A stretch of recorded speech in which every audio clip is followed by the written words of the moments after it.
Welcome to members and also to officers and to our visitors. Before the meeting, I'd like to invite the committee member and scrutiny officer to conduct a roll call of officers joining remotely. James, can you conduct the roll call? Thank you, Chair. So we're just joined by two officers remotely this evening. So we've got Ben Glover. Hello, yeah. Thank you, Ben, and Arham Najafri. Yeah, present. Thank you. That's great. Thank you. Back to you, Chair. Apologies for absence have been received from councillors John Bishop, Morgan Derbyshire, Tony Hunter, Ian Mantle and Carol Stanier. Having given due notice, Simon Bloxham would be substituting for Councillor John Bishop, but I've since heard that he's unable to come this evening. Councillor George Davis will be substituting for Councillor Morgan Derbyshire, and Councillor Michael Muir will be substituting for Councillor Tony Hunter, and Councillor Amy Allen will be substituting for Councillor Ian Mantle. Welcome all and thank you. Are there any other further apologies? I don't think there's. No. Item 2 are the minutes for the 18th of November 2021. I propose we take as read and approve as a true record of proceedings the minutes of the meeting on the 18th of November. Can I have a seconder, please?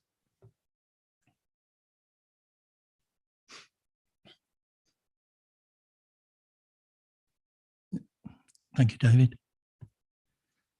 And are there any comments on the minutes from any members? Can we therefore put it to the vote to approve the minutes?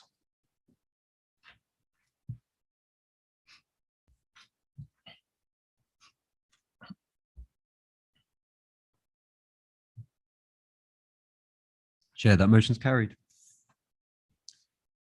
Thank you. Notification of any other business? I have none. Chair's announcements. In accordance with council policy, this meeting is being audio recorded as well as filmed. The audio recordings will be available to view on ModGov and the film recording via the NHDC YouTube channel. Declarations of interest. Members are reminded to make declarations of interest before an item. The detailed reminder about this and the speaking right is set out under the Chair's announcements on the agenda. To clarify matters for registered speakers, members of the public have 5 minutes for each group of speakers. That is 5 minutes for objectors and 5 minutes for supporters. The 5-minute time limit also applies to member advocates. I try to remember at 4.5 minutes to remind them. Sometimes forget. If necessary, we will aim to take a break at 9 p.m. or at a suitable point thereabouts. Public participation tonight. Can I confirm the following registered speakers are in attendance? Gary Conrad. Good evening, sir. And Al Morrow. Good evening, sir. I will therefore move on to item 6, 2 Stevenage Road, Nebworth. And the item is 21/02316/FPH. Thomas Howe to present. Good evening, members, and thank you, Chair.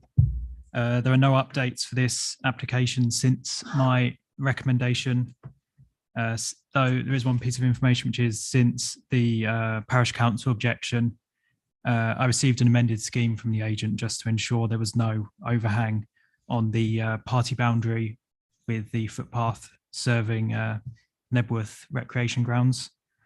Please can I have the slides. As you can see, this is the application site on the eastern side of Stevenage Road. The dwelling comprises a two-story detached residential dwelling, and the proposed extension would be to the northern, adjacent to the northern boundary of the main dwelling. The site is outside of the conservation area and borders the green belt to the east, which is the recreation ground. Next slide, please. And again, please. So this is a site photo showing the gated access and viewed from Stevenage Road with the extension above the garage to the left. And that fence to the left is the footpath serving the recreation ground. Next slide, please. And this shows just the width and separation provided by the footpath. And of course, the extension is just there to the left. Next slide, please. And this is a view from the rear, taken further down the footpath. And again, it's just to show the separation and any vegetation between the number 2 and any other dwellings. Next slide, please. There's the proposed elevations with the 2-story and first floor extensions in the dark grey shaded areas. Next slide, please. And once again, there's a site plan, but with annotations which indicates there'll be no overhang over that party boundary, and just showing that the extension would be in proximity to that, but there would be no overhang. Next slide, please. Thank you.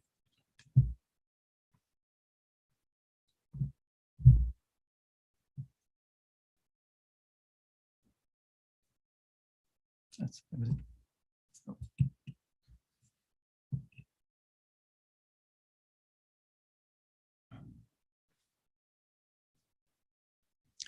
Have we got a technical hitch?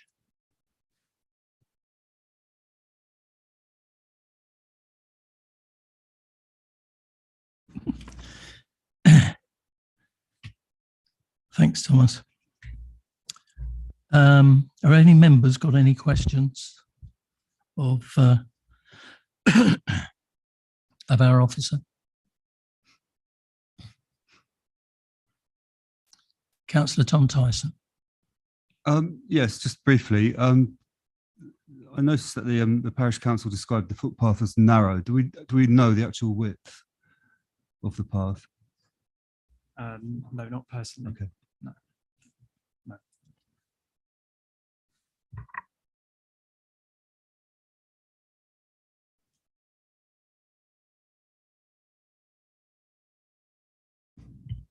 Councillor Michael Muir. Thank you. I was going to ask the width of that footpath. On the plans you've shown, it looks to me that it's wider than 1 metre. So you're recommending planning permission, and the parish council once it's refused because the extension goes up to number 2's boundary. Seeing you've got the footpath there, are they allowed by our policies to build the extension over the garage up to the footpath, up to their boundary, but in the footpath? So not necessarily in the principle of the footpath, but with regards to the design policy generally doesn't oppose, well, it's kind of advises against building up to it, provided that it doesn't cause a terracing effect or harm to the street scene. So I'd say that there wouldn't be harm to the footpath, or the street scene because of that gap and separation. Does that answer your question at all? I think if you look at the plans, Michael, you'll see that number 4 has also got a building that's up to the footpath. And if the concern was the distance between the edge of the extension and the property at number 4, I measured it on the plan and it comes in at 3.2 metres, so I'm quite happy.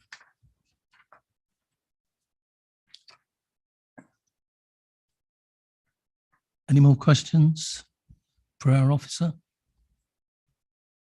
No. Can I invite Mandi Tandi, because I believe she wants to talk as a member advocate this evening.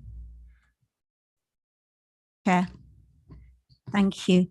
You will note from point 3.3 that the parish council has objected for these reasons. The first floor side extension extends to the boundary, which is contrary to NHDC policy, which requires first floor extensions to step in by 1 meter from the boundary. The height and extent of the gable wall will have a significant detrimental impact on the heavily used narrow footpath into the recreation grounds. The extension overhangs the boundary. A note on the drawing is incorrect and itself is not acceptable. NHDC has also set a precedent where the developer submitting planning application 17/01622/1 erection of a 3-story building to provide a 9 by 2 bed flats had to move the building. It was originally planned to abut the proposed footpath. However, NHDC required that it should be moved 1 meter away from the footpath to minimize the overbearing impact of the building on it. I just wanted to echo what Councillor Michael Muir had said about the distance.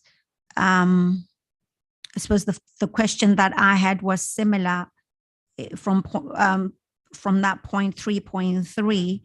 It says it should be moved by 1 meter is what the parish is recommending. And so seeing that we have the footpath there, is it feasible to go to the boundary of the footpath? So I wonder whether the officer can confirm that the footpath is 1 meter wide. I think you've confirmed it's 1 meter wide, is it? Or I think Councillor Rice said it was approximately 3.2 metres. Oh, yes. And the plans would reflect that as well. It does show at least a 2 or 3 metre gap solely from the footpath. is it? Yes, because my thinking was if it is, then can the applicant go up to his boundary? Because if he goes up to his boundary, he's 1 meter away from the neighbour's boundary, and that would resolve the problem.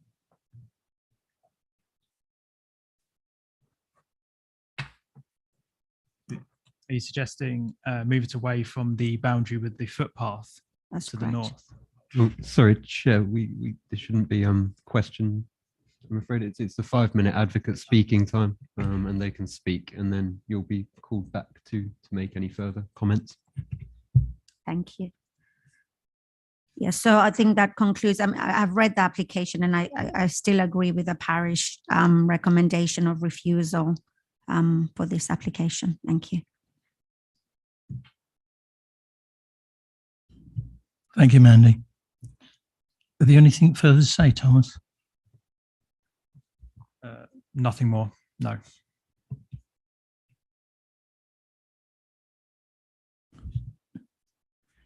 Therefore, I throw it open to members to discuss.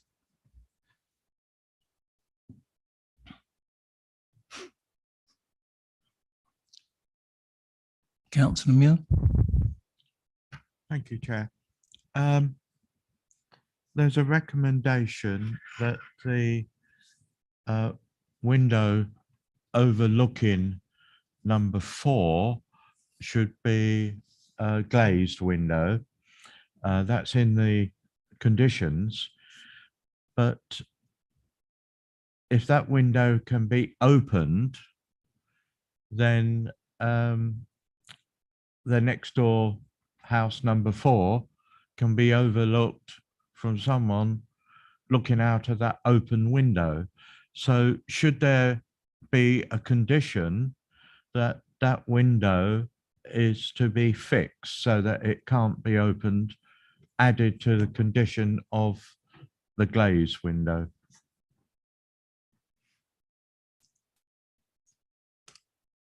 We could potentially,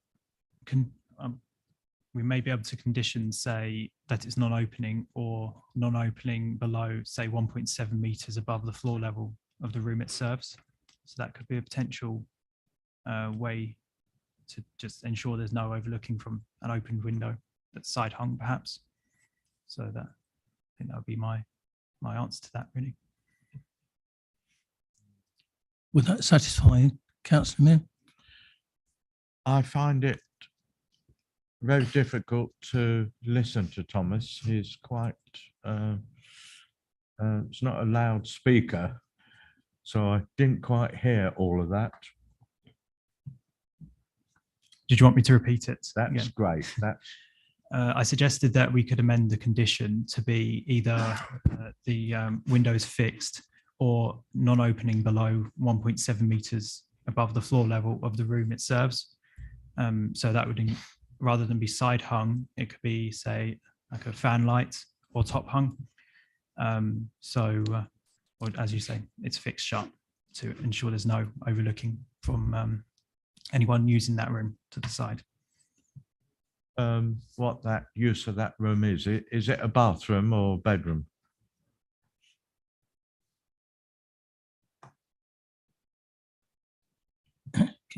Can you pull the plan up, please? I do believe it's an ensuite.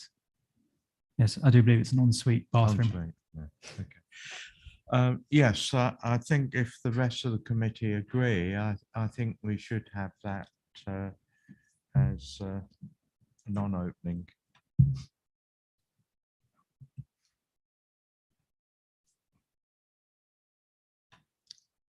Is that a good idea if it's a bathroom? Ventilation.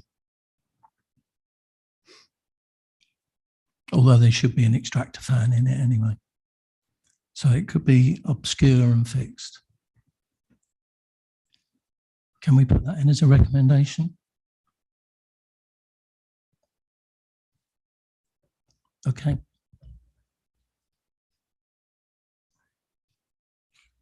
Councillor David Levett. Thank you, Chair.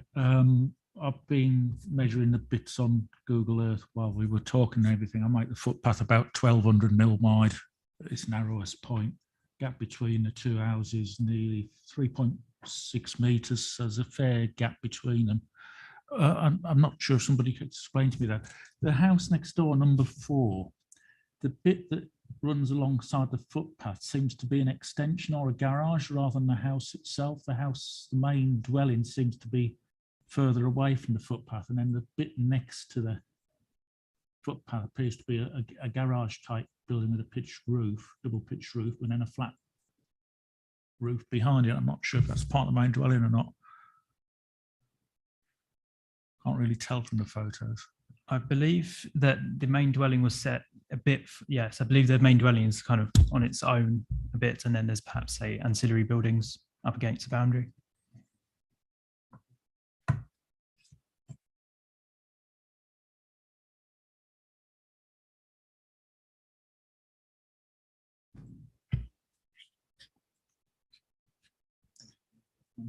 Yeah. So the recommendation is that this is approved. Can I have a proposer? Yes, Tom. I did actually just want to add a comment to the debate before. I mean, I'm quite happy for it to be proposed, and I would second it or propose it. But just to say that I don't want to get too strung up about this footpath business. So I did go and have a look at it today, and it's way over 1 metre wide. It's much wider than it actually looks in that the angle on the photograph. And I didn't see any sense that there would be sort of an overbearing feel from having that extension. So I'd be happy to propose the motion to accept the recommendation. Right. We have a proposal, therefore, from Councillor Tom Tyson. Can I have a seconder? Councillor David Levett. Happy to second, Chair. Therefore, we can go to the vote.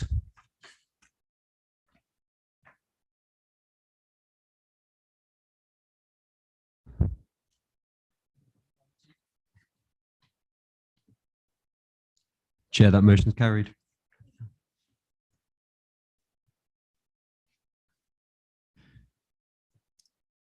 The next item is item 7, the Orchard, William Road, Hitchin, or Letchworth. It's always debatable where it is. It's right on the border. Item 21, oblique 03411, oblique FPH. Again, Thomas to present.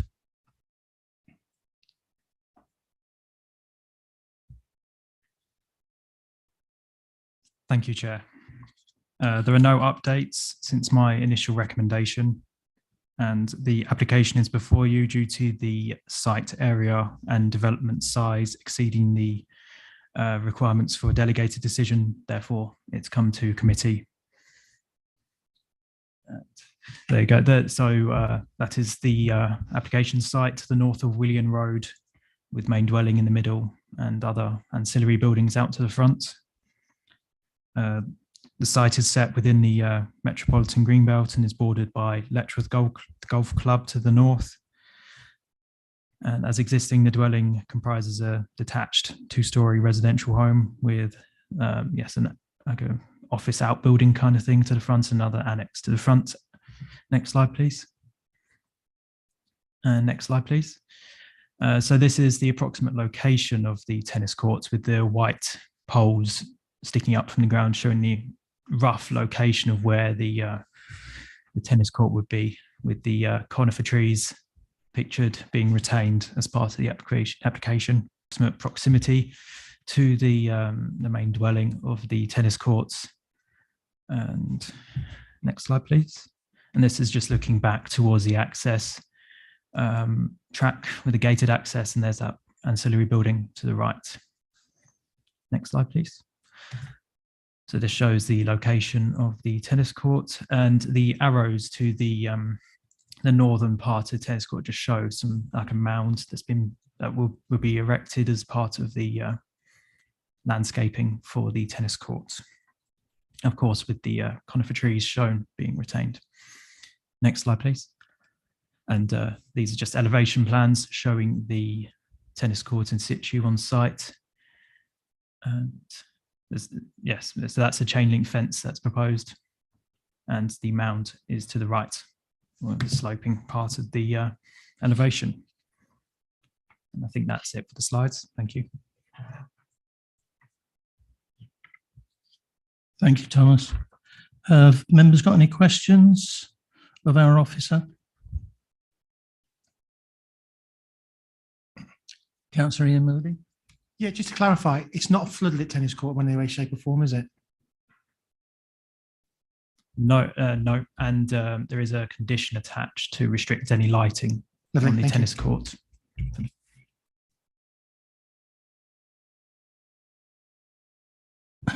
If there's no more questions, have I got a proposal for this at all? Did you want to speak first, Val? To ask what colour is the surface of the tennis court? I don't think they've said what the colour is. Not in the presentation, have you? Yeah, slides up again, please. I believe it's green, and the condition for the fence is dark green as well, to make it blend into the landscape better. It's green on the picture. And there is a cross section. There's a cross section to the bottom left of the plan, which indicates it would be green. We're not stipulating the colour at all, but we were stipulating the colour of the fencing. Councillor Michael Muir. I'm happy to propose acceptance of this application. Do I have a seconder? Happy to second. Councillor Moody, thank you. We can therefore go to the vote.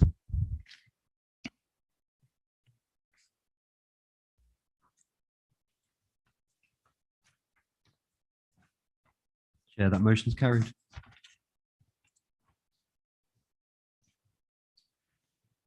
Item 8 rather, is the land to the southeast of Berry Farmer House, Berry Lane, Codicut. Ben Glover to present. Good evening, Ben. Good evening. Thank you, Chair. I do have a few updates to provide before Sorry, we Ben. get to the slides.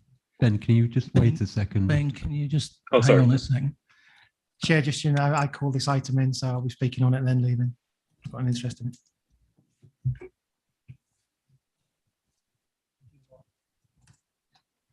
Would you like to move yourself to the public area?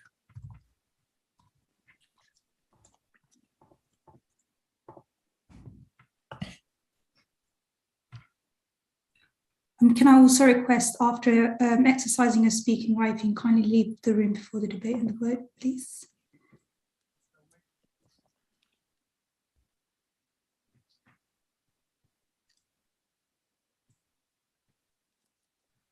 Back to you, Ben.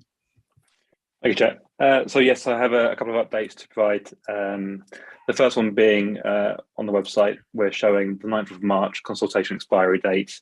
Just to clarify that the date shown on the website is admin error. The reason is the consultation date appears the 9th of March because of a committee notification letter. But neighbours and relevant consultees have been consulted and were consulted on the 1st of October and have had the opportunity to comment on the application, and there is no ongoing consultation for the application. The second point, second update, is the additional comments that we've received. So we've had additional comments received from CPRE. To summarise, they have raised concern relating to the impact on the greenbelt, encroachment into the countryside, concern about the potential for future development following the creation of the access track. The CPRE have also raised concern regarding the track not being included in the description of development. The comments, we've also received 2 comments from additional comments from neighbours, which are summarised as follows. So the first concern is that the stable building that exists on site currently is larger than that which was approved in 2006, and therefore the volume calculations are incorrect. The second concern is the impacts of the creation of the track in the field that would affect views and also the greenbelt. And also the track has not been properly considered and breaches planning policy and leaves NHDC open to legal challenge. So in response to the representations received since the report was written, I would like to clarify the following. I refer in paragraph 4.3.20 of the report, which sets out an assessment of the proposed access track, new surface in relation to the landscape and living conditions of adjoining occupiers. The assessment deals with the design impacts of the scheme, but does not include an assessment of this particular element of the proposal in relation to greenbelt policy. Whilst the track in of itself could be considered inappropriate development in the greenbelt, as it is new development on open countryside, I am of the view that when considered in the round, the proposed new dwelling on previously developed land and the new access track combined would not have a greater impact on the openness of the greenbelt, such as to undermine the purposes of the greenbelt. Moreover, if members are to accept the principle of any active or new land use on this site, a new vehicular access is required. To refuse planning permission on the grounds of the access track causing harm to the greenbelt would effectively sterilise any further development of the site. I'm also recommending an additional condition to minimise the impact of the track through sensitive surface materials such as grasscrete. So if we can move on to the slides, please. So this is the location plan. The site is just off to the east of Bury Lane. Next slide. location plan with red line. This is the site plan with the proposal overlaid on the existing outline of the barn. Next slide, please. These are the existing elevations. Next slide. Proposed elevations. Next slide. And proposed floor plans and roof plans. Next slide, please. So this is the first photo. This photo shows the access to the site. That gate on the right of the photo is the access to the field, which then extends onto the menage. Next photo, please. There we go again, the existing gate, and then at the back of the photo is the existing barn, and to the right are neighbouring properties. Next photo. This is a picture of the menage with the barn in the background. And then this is the view with the barn will be to the left of this photo, but this is showing the neighbouring properties and the gate to the site in the distance there. And again, this is looking down the track towards the site. There's an existing surface there with the neighbouring properties just shown on the right there. Next photo. And that's it. Thank you very much. Thank you, Ben. Members got any questions for Ben? Councillor Tom Tyson. Hi, Ben. There was just one part that I didn't actually hear clearly, which was when you were talking about reducing the impact of the track through the use of material, which I didn't catch what it was, how you described it. So could you just run that by me again? Of course, yeah. So I'll be recommending an additional condition just to get more details of the track that's proposed. So details of surface treatment for the access should we permit development. Could I just follow that up with the question? What surface treatments? So a current proposed as part of this application, it would be tarmac. But I think we perhaps if we include a condition, we'd hopefully be able to consider other surfaces such as grasscrete, which would hopefully ensure that any new hard surface is sensitive and minimise the impact on the landscape. Thank you.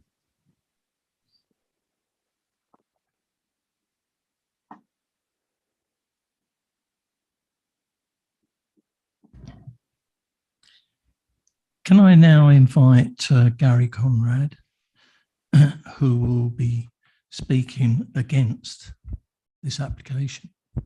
Good evening, Gary. Good evening. My name is Gary Conrad, and I'm one of the 9 residents of numbers 1 to 3 Berry Farm Barns in Connecticut. I hope you've had the opportunity to read all of the objections that have already been submitted, but I'd like to focus on just 4 main points. Firstly, the greenbelt. Irrespective of the legal status of the existing building, which I will come to shortly, the construction of a domestic dwelling in this position would materially harm the openness of the greenbelt and is not in the spirit of the intention of Section 147 of the National Planning Programme. The site is in greenbelt, it's outside the adopted or the proposed local plan and would cause great harm to the greenbelt in this area. The greenbelt land in this area is not just greenbelt. It's one of the most attractive landscapes and views in North Hertfordshire, and a new road constructed in this area would be a blot on a most beautiful landscape. May I just quote 2 of the paragraphs from a letter from the CPRE. Clearly, the application as it stands is inappropriate development on the London Metropolitan Greenbelt as defined in the adopted North Herts District Local Plan, and it is not allocated for development in the submission local plan. It's clear encroachment into the countryside and extends development beyond the village boundary. In addition, the application documentation does not appear to reflect accurately the proposed situation on the ground. It appears from the submitted plans that a new access road is to be constructed across open land to access the proposed site. This is not part of the description of the proposal and could be seen as misleading. The roadway, the application describes an existing track to the development and gives the impression that the access already exists. No such track currently exists. To access the stables, you have to walk across a field. The development requires the construction of a tarmac roadway to access it.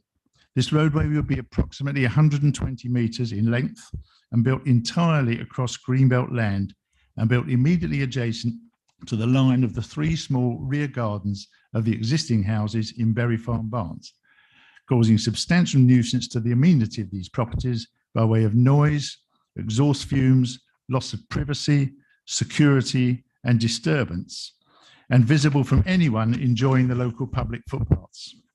The traffic would also cause nuisance to the many pedestrians and dog walkers who use the public footpath part of this roadway. This element of the proposal seems that it does fall within the legal requirement not to damage Greenbelt land unless exceptional circumstances exist. Whether the landowner intends it or not, we are also really concerned that once approved, this roadway will crack open the entire field for future development. The existing building, we believe the application is flawed because the current building is much larger than the planning approval in 2006, which was to relocate a much smaller stable building onto the site from elsewhere in Berry Farm. Those stables were single story, and although the footprint is similar to the current building, they had a very low roof pitch with an overall height of about 3.4 metres. But when the buildings were moved in 2007, a new roof was constructed with a much steeper roof pitch to an overall height of 4.9 metres, and it's that height that is now being used for comparison in the application. Photo evidence of this has been supplied in the objection letters. The fact that the present state building is a stables should not qualify as existing development. Privacy and overlooking. The development site is adjacent to the private rear gardens of the houses in Berry Farm Barns, in particular house number 3. From the proposed dwelling, and especially from its garden, the occupiers would be able to see directly into the ground and first floor windows and garden areas of all 3 properties, with number 3 being the closest to the proposed dwelling location and directly overlooked. When Berry Farm Barns was developed, the gardens were approved to have low-level fencing in the interest of their rural position and greenbelt openness. This development would cause a gross invasion of privacy to the current situation. I thank you for listening to me, and I sincerely hope the Planning Committee will see fit to refuse this application. Thank you, Mr. Conrad. Also, thank you for staying inside 5 minutes without me having to say anything. I now invite a member advocate, Councillor Ian Moody, to also. Thank you, Chair. Gary quite elegantly has taken most of my speech, bless him. There's quite a few quotes I was going to give, but I'm not going to take up members' time by doing the quotes again. So there's been quite a few objections. I think it was up to 14 now. The 3 established properties have all objected to this application. What the pictures don't show from Ben Glover's presentation is how beautiful the scenery is looking back towards Cllr and what an impact a road will make across the back of these 3 houses. The roadway down to where the gate is a pathway that has had hardcore put on it over the last maybe year. I don't believe it is to be a road. It's sort of just an access for walkers. It's a very heavily trod track by walkers and families, and to have vehicles coming up and down this road will cause a problem to walkers and families that enjoy them. The access road for the new proposed site is, as I say, is down a very narrow lane. Chair, I strongly think that a 2-bedroom property that is not going to be an affordable house property doesn't warrant having the green belt built into and having a concrete slab put across the back of 3 houses. I concur with Gary. The gardens are very small in Berry Farm cottages.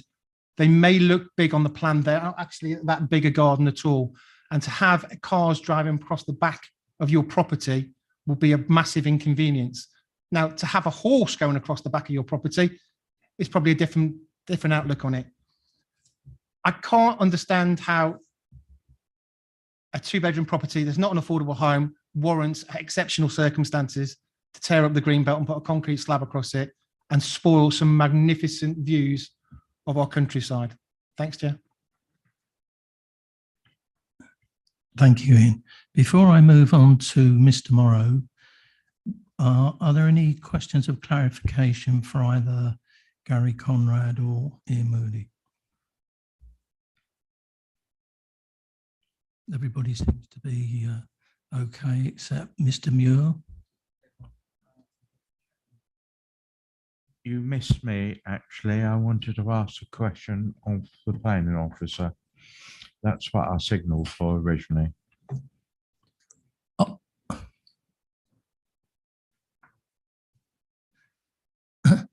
I apologise, Mr. Muir. Right. Can we save it now for the for the debate, and you can ask the officer at that time? Okay. Councillor David Levett. Yes, question for Mr. Conrad, I believe it is. Berry Farm Barns was built on the green belt itself, wasn't it? Yeah. Berry Farm Barns was actually built on existing industrial buildings, which were on the exact site of where the 3 houses are. And I believe that the 3 houses were built, had to be on the same footprint as those existing industrial buildings that were there previously. Thank you.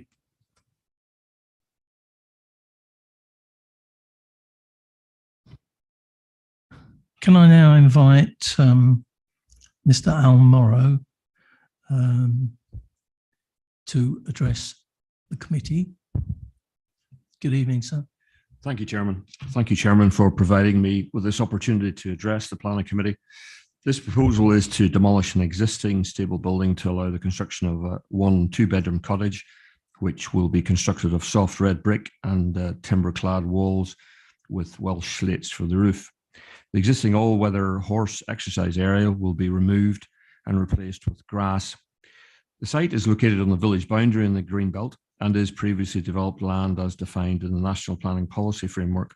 Under current policy, redevelopment of sites like this can be acceptable in the Greenbelt as long as the impact on the openness of the Greenbelt is no worse than the existing development. The proposal has a neutral or slightly beneficial impact on the openness of the Greenbelt because the new dwelling will be sited in the same footprint as the existing stable building. A more compact building form will be created. The footprint of buildings on the site will be similar. The height of the new building will be the same as the existing. The existing all-weather exercise area will be replaced by open grassland. 100 metres of new mixed Indigenous hedging will be planted around the site boundary where there currently is none. This will enhance biodiversity as well. Additional shrub planting is proposed between the new cottage and its neighbours. The proposal will retain the character and appearance of the area by replacing an existing stable building with a cottage of a similar character which reflects the site's rural setting. In particular, a more varied roofscape is proposed, which helps to reduce the massing of the building. The existing stable has a plain monolithic pitched roof running its full length. The building will remain tucked in beside the existing mature trees on the site's southern boundary. The scheme also has a neutral effect on the setting of the Berry, which is a Grade 2 starred listed building, by replacing the existing building with one of a similar scale. Existing boundary landscaping blocks views completely. The site forms part of the village and is in a sustainable location. Its location will allow residents to access local facilities on foot if they wish to. Primary school, nursery school, butcher shop, post office, 2 public houses and a community centre are all within walking distance of the site, as well as bus stops. The scheme will contribute to the council's supply of housing, although in a modest way, and will redevelop a site which already has buildings on it. The new dwelling has been designed to respect the amenity of adjacent properties. It will be 32 metres away from the closest neighbour. Its rear patio area has been positioned to face away from the neighbours, with an offshoot blocking intervisibility. Habitable room windows face away from neighbours, with none facing towards them. The existing access track already serves the stables and exercise area and is at a lower ground level than the neighbouring property's rear gardens. These are protected by high fencing. And just to respond to just a couple of points which have been made, in terms of the history of the site, I don't know the ins and outs of what was built compared to what was approved, but I first visited the site in July 2016, and the stable building was already there. That means that the building is lawful due to the 4-year rule in the Planning Act, because it's been there for more than 4 years. Secondly, in relation to the track, it's certainly true that we would need to upgrade the track to facilitate access to the new dwelling, but there is a hardcore track already there to the stables. That's required for people visiting the stables, farriers and horse boxes and so on. Thank you very much, Chairman. Thank you. Members, have you any questions of clarification?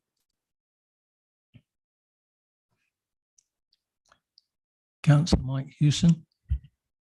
Thank you, Chair. How much traffic is expected down this new track?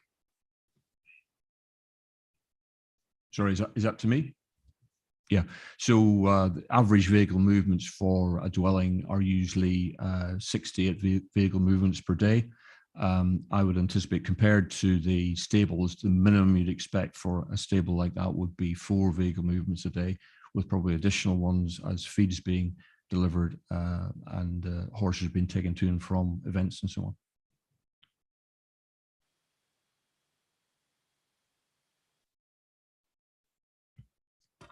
I have a question for you, Mr. Morrow. Did you say that you were going to put hedging along beside the roadway that's going to run at the back of the existing cottages? Just checking the plans, the hedging that we proposed was actually around the garden of the dwelling itself. But certainly if the committee were concerned about that, it would be perfectly possible for us to introduce further landscaping along the track to create some sort of buffer landscaping zone. That would be possible, and that could be done by way of condition. It's in the land that the applicant controls. Thank you. Councillor Mike Hewson.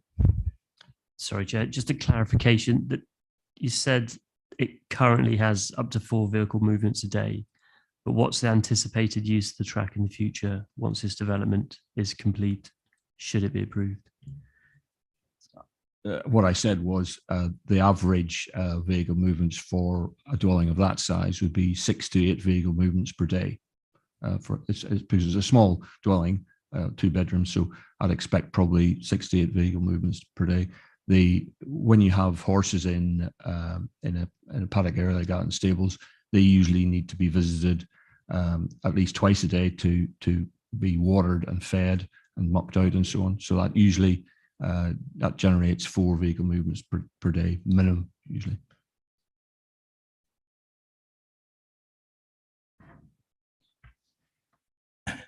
Could I ask the planning officer, Ben Glover, to respond to any points that have been raised? I have nothing further more to add. Thank you. Thank you, Ben. Okay, over to you, members. Councillor David Levett. Thank you, Chair. Reason for my question earlier will become apparent in a moment. The Berry Farm barns, which are a much larger development, also were in the green belt when they were granted planning permission. They replaced a timber workshop and stables. Access was from a track running off Berry Lane, fell within bigger footprint in existing buildings actually. There was objections at the time, but because of the previous use of the land and that, it was deemed appropriate development in the green belt to put Berry Farm barns there. Therefore, I don't see any real difference between this application and the previous one, which was approved for a much bigger scheme. Therefore, move the recommendation, Chair.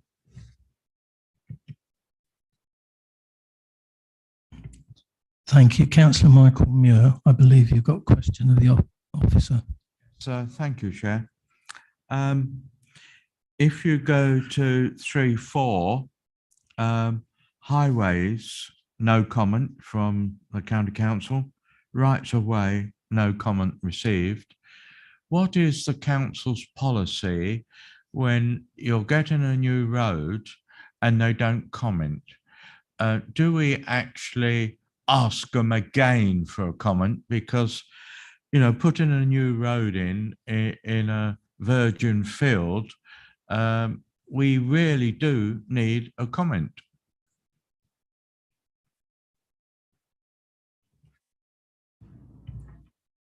Would you like to reply to that, Ben? Yep. So no, we haven't received any comments from highways or rights of way. I don't know if Simon will be able to help answer whether we do need comments prior to approving or deciding this application.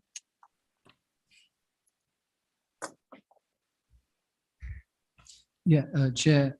Obviously, we've consulted the Highway Authority and the County Rights of Way, and they haven't replied in time, so we can't delay forever.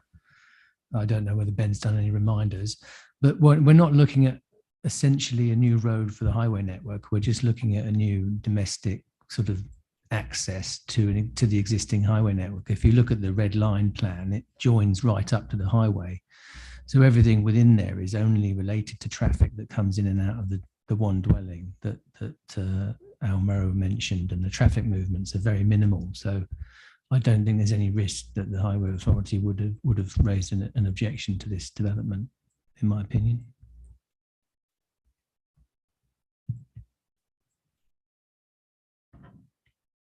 Right, I've had a recommendation from Councillor Levett to approve this. Does he have a seconder? Councillor Mike Hewson. Happy to second, Chair. Thank you. Can we therefore go to the vote, please?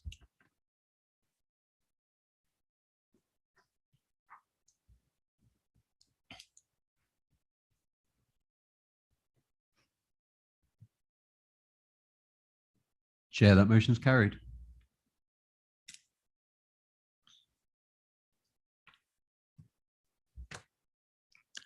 Item 9, Hines Mount, Maidencroft Lane, Gosmore. Over to you, Ben, to present. Thank you, Chair. The slides, please.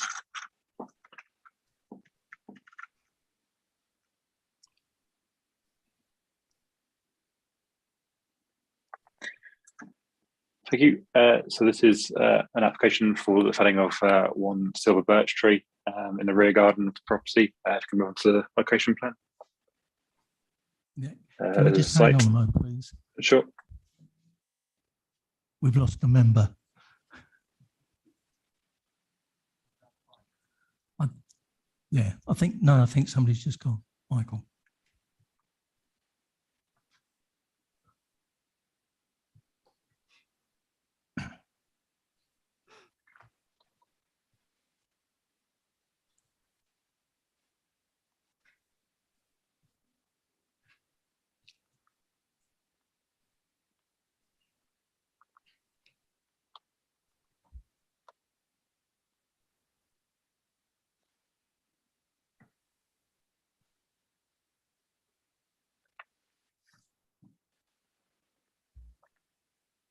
Welcome back.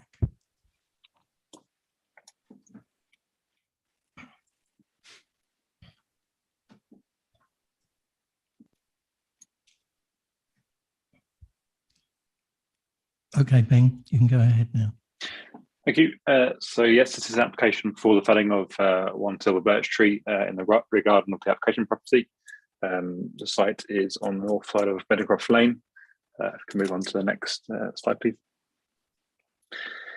Yeah, so here we are. There's a photo of the tree in the rear garden behind the main dwelling, and these garages here to the front of the site. Next slide, please. And then a Google Earth view of the tree circled in red. Next slide. Thank you very much.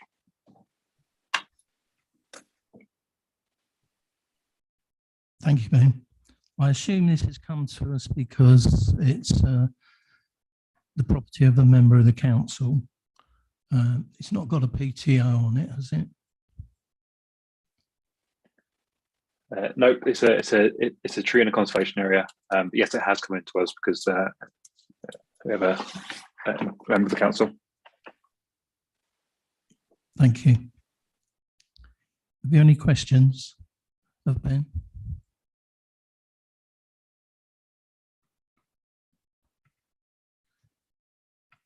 No? Do you wish to debate this or go straight to the vote? I thought you might. Would somebody like, therefore, to propose? Thank you, Val. Would somebody like to second? Thank you, Ian. We can therefore go to the vote.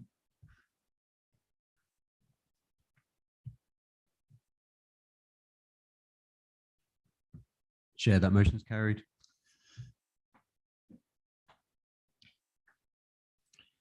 Item 10, Needham House, Blackmore End Road, Little Wymanley. Simon Ellis to present.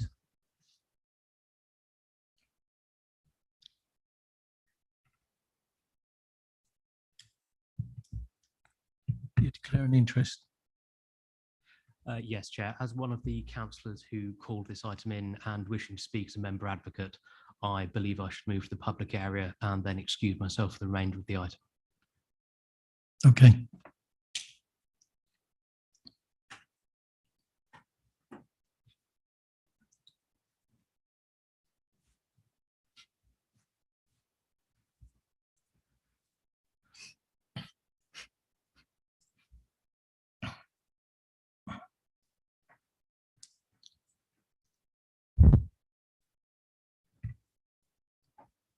Okay, Chair.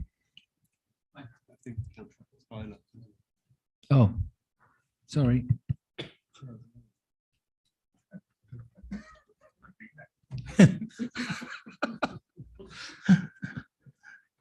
Yes, Terry. I'm just thinking what George said.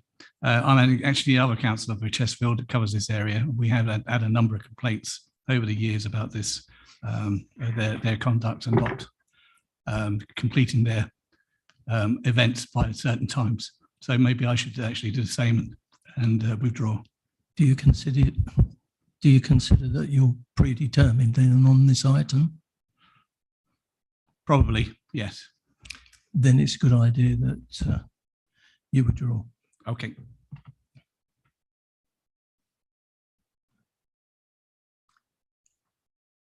Michael Muir. Did you wish to speak?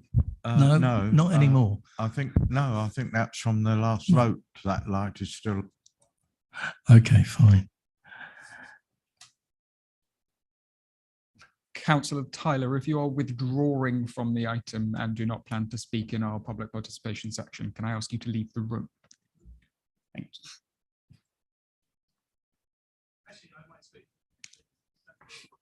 I'm not sure whether you can because you're not registered to speak.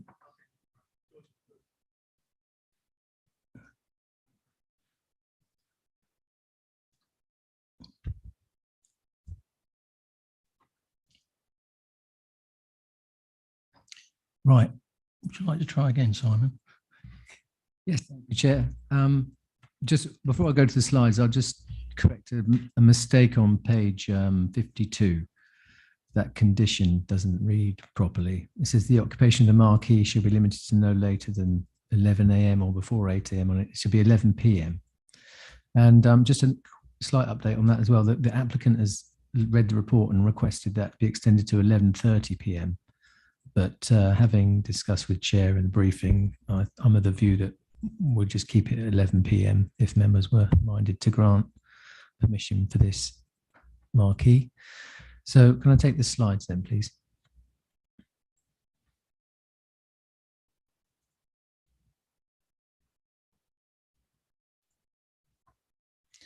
So there's Needham House Hotel in Little Wymanley. And oops, someone's moving on quite quick there. And the marquee is over to the top right-hand corner. If you see that there, there's like a car park zone in the top right-hand corner. And the marquee is just below there on higher ground. And you'll get a view of that when I show you the photographs. I'll show you the next slide, please. So that's showing you the footprint of the marquee as again, and you can see it's marked within that red line there in the space that I mentioned, just to the left of the car park, just to the bottom of the car park, and on slightly higher ground, but enclosed on sort of 2.5 sides by the building. And then there's a tree belt to the east of the marquee. And then there's fields beyond, which are proposed to be allocated for housing in the new emerging local plan. And also the site itself would be removed from the green belt within the emerging local plan as well. So when you look at the report, you can see that a previous refusal of planning permission was on noise grounds and then also green belt grounds. And the noise grounds have been overcome technically because if you note, the environmental health officers no longer object to this planning application, whereas they did object to the previous planning application. That's why planning permission was refused on noise grounds. But they're satisfied that the acoustic survey and mitigation measures that have been put into this planning application are suitable, provided that the operation of the marquee is in accordance with those details. So at the moment, we have a marquee without planning permission. So unless you grant planning permission, you can't control the use of the marquee. You can either have it there or you can't have it. So my suggestion with my recommendation here is that we grant permission for another 2 years. And then if the local plan is adopted, the site comes out of the green belt, I think you're then faced with another problem, which is we've allocated the land around for housing. And I think you could have some housing quite a lot closer to the marquee than you already have. And I think we don't want to prejudice the future delivery of housing on the adjoining site. So that's all dependent on the local plan being adopted, of course. But in anticipation that that does happen, I think at the end of the 2 years, as I've suggested in the report, I think this marquee should be removed and they should either look for a permanent structure with all the acoustic properties that you would get with that, and then or just remove the marquee completely, because it wouldn't be appropriate to have it adjoining a housing site, because the housing site is all around the hotel, including the field right next to where the marquee is. And it would just be inappropriate land use in that location, in my view. Also, it has a visual impact, which is not great. So I think another 2 years is about the limit, in my opinion. Can we have the next slide then, please? Yeah, as you can see, it has a visual impact as well as a noise impact. But the noise impact can be controlled by the acoustic survey that's been submitted, and also the hours of use operation that I'm suggesting as well. Condition, sorry. And the next slide. Here's another view of it. Again, it's looking quite tired as well. So I think it's coming to the end of its sort of natural life as well. Next one, please. And again, it's quite prominent when you see from the car park. And I don't think anyone can suggest that's a permanent solution to having events in a hotel. I think they really need to consider a permanent building once the site's removed from the green belt if they want to continue with events of this nature. Next one, please. Again, you can see it's just, it doesn't add anything to the landscape. It's just a functional thing to events. But you've got to balance that against the need for the hotel to run events and to make money so that it can succeed. We're not here to prevent businesses from thriving. So you've got a balance between that and the environmental impacts of this. So that's it, Chair. Thank you. Thank you. Any members got any questions for Mr. Ellis? No, in that case, can I invite Councillor Davis to talk as a member advocate? Thank you, Chair. So I've called this application in for a couple of reasons. The first was the large amount of public interest there was at the time this application was made. This dominated several meetings of the local parish council, and I've had several contacts from constituents regarding it. It is also because this is a retrospective application, And I felt that there was a public interest in the debate on this being held in a public forum for people to see that these don't just go through on the nod. I'm aware that that may not meet the current calling guidance, but as you can see from the reference, this is quite an old application at this point. As far as I'm aware, the history of this site is that there was an initial application made some time ago for a temporary marquee, which was granted. And I believe in the approval of that, there was reference made to noise control. When this expired, an application was made for another, I believe, larger marquee, which was refused, as we've heard. However, the marquee was erected anyway, and enforcement action was commenced. And I believe the result of that enforcement action was that the applicant was advised to reapply for permission for the new marquee retrospectively. The parish council have raised their own objection to this, which is in the report pack, and I presume members have familiarised themselves with it, which picks on a couple of items, but I wanted to echo their comments regarding noise. The particular contours of the area lend themselves unfortunately well to noise carrying, with I believe, a slight depression between the marquee and the village of Little Wymondley, and the village itself then being on a gentle slope, meaning that the noise can penetrate the entire village.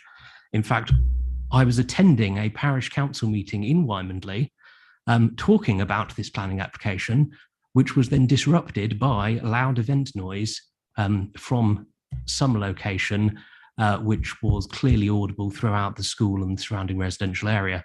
I'm not just talking sort of thumping bass, I'm talking lyrics clear enough you could have sung along if you felt so inclined. Now, I do want to be explicitly clear, I don't know which event that was the source of that noise. So this illustrates the point about the geography of the area, but is not specifically relating to Needham House. I also believe that the report, does mention that no new noise complaints have been received since the previous one was closed when the original marquee was removed. This may be something to do with the parish council at the time being under the impression that as planning permission had been withdrawn and this was now with our enforcement team, that no further noise complaints would be necessary. And I believe that advice may have been given to some residents. There has also, of course, been a global pandemic between then and now, so this marquee has been out of use for a lot of that time. And since events have recommenced, I have again been contacted by constituents who are experiencing noise issues, and I believe at least one constituent has now been given noise recording apparatus by the environment team to record dates and levels of noise that they're experiencing. So the report does include recommendations on noise levels and times, and if the council were minded to approve the application, I would draw particular attention and focus to those clauses. I'm sure that this report has been expertly put together, but I do wonder if it considers the specific geography of the area that, as I experienced myself, show that noise can travel particularly well and may make Wymondley more susceptible than potentially other areas. So I wonder if members who are more expert than me could compare the suggested levels to equivalents in other schemes. Another approach the council may decide to take would be to accept the numbers as read, but impose a review of these levels at some later date when effectively they have been field tested and the experience of Little Wymondley can be measured in that specific location. Thank you very much, and unless there are questions, I will excuse myself from the item. Have any members got questions of clarification of George?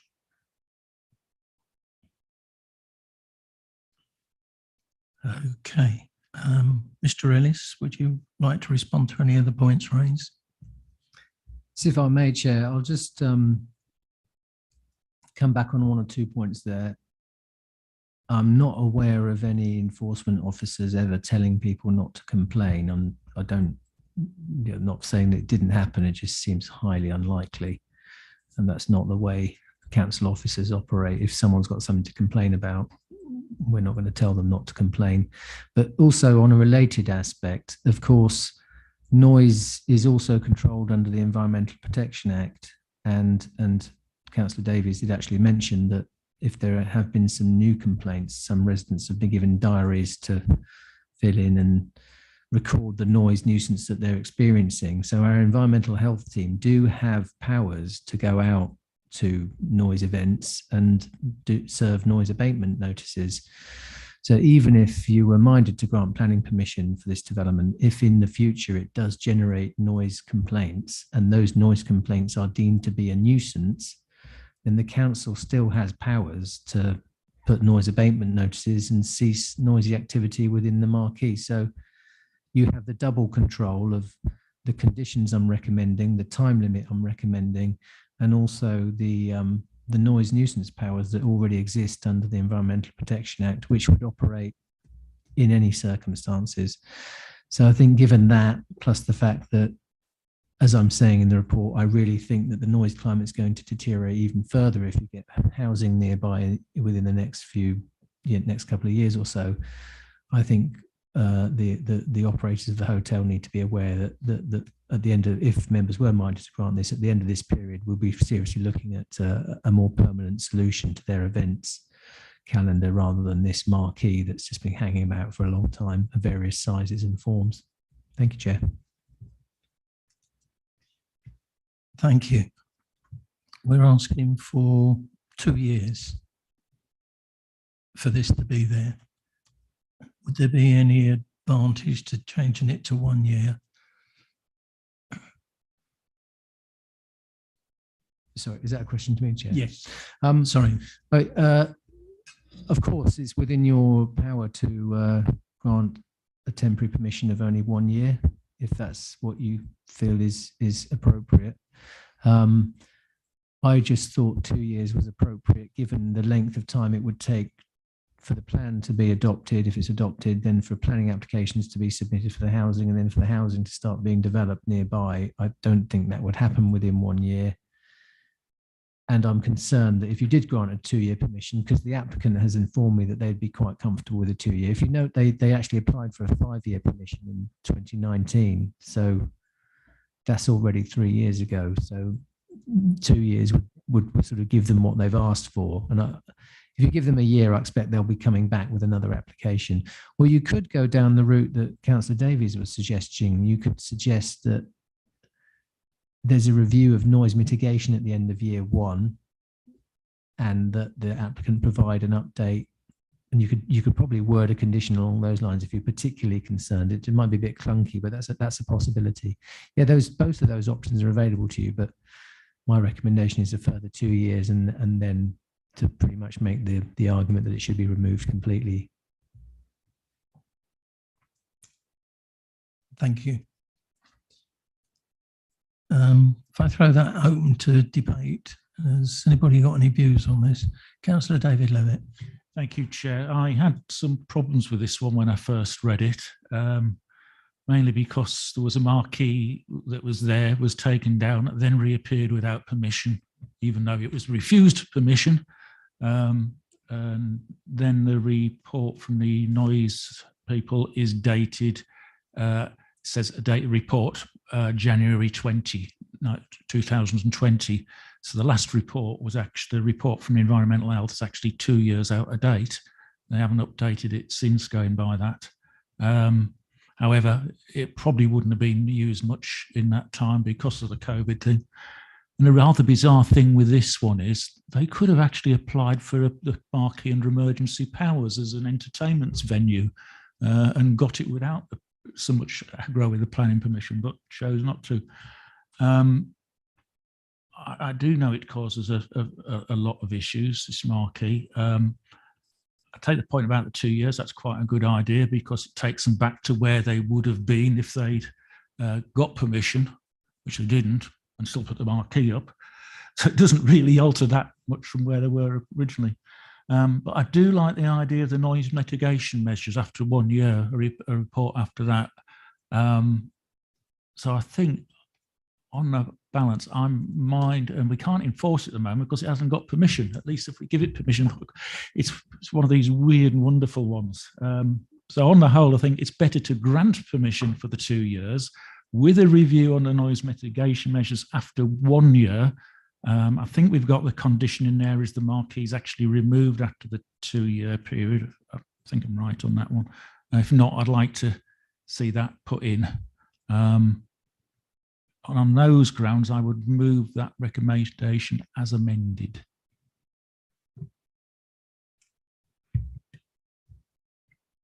Councillor Muir. Yes, I would be happy to second this application along the lines that David wants. After 1 year, the noise problem to be looked at by our environmental health officer. I think 2 years is good because, as we've heard from Simon, there will probably be a development within two to 3 years, possibly on land adjacent to this marquee. I know this building very well as the old Blakemore.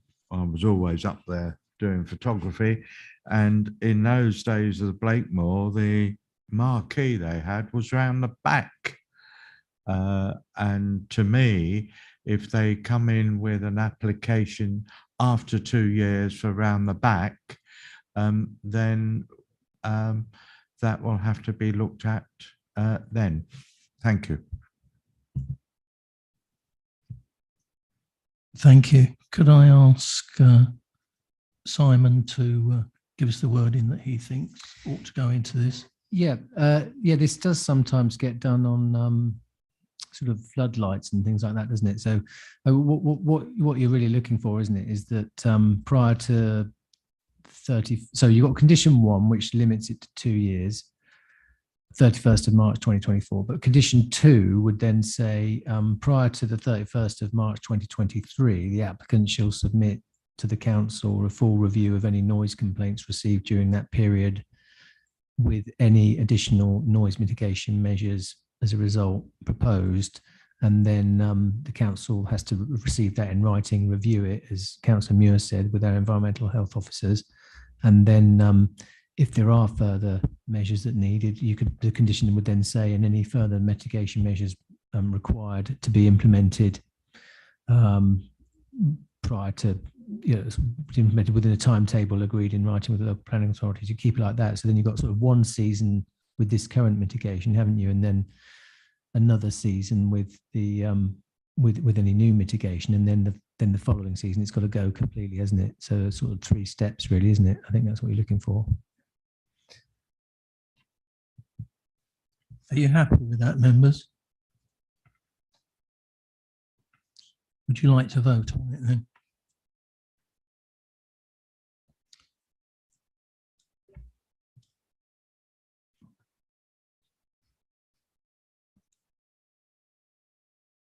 Chair, that motion's carried. Thank you. Can I come back to you, Mr. Ellis, to present planning appeals report? No updates on appeals, Chair, but I'll take any questions. Is that a legacy, Michael, or have you got any questions?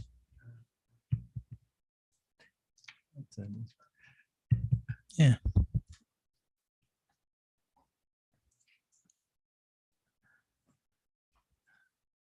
Okay, in that, as there's no questions for you, Mr. Ellis, I'll call the meeting to an end. Thank you, everybody, for attending this evening, and have a safe trip home.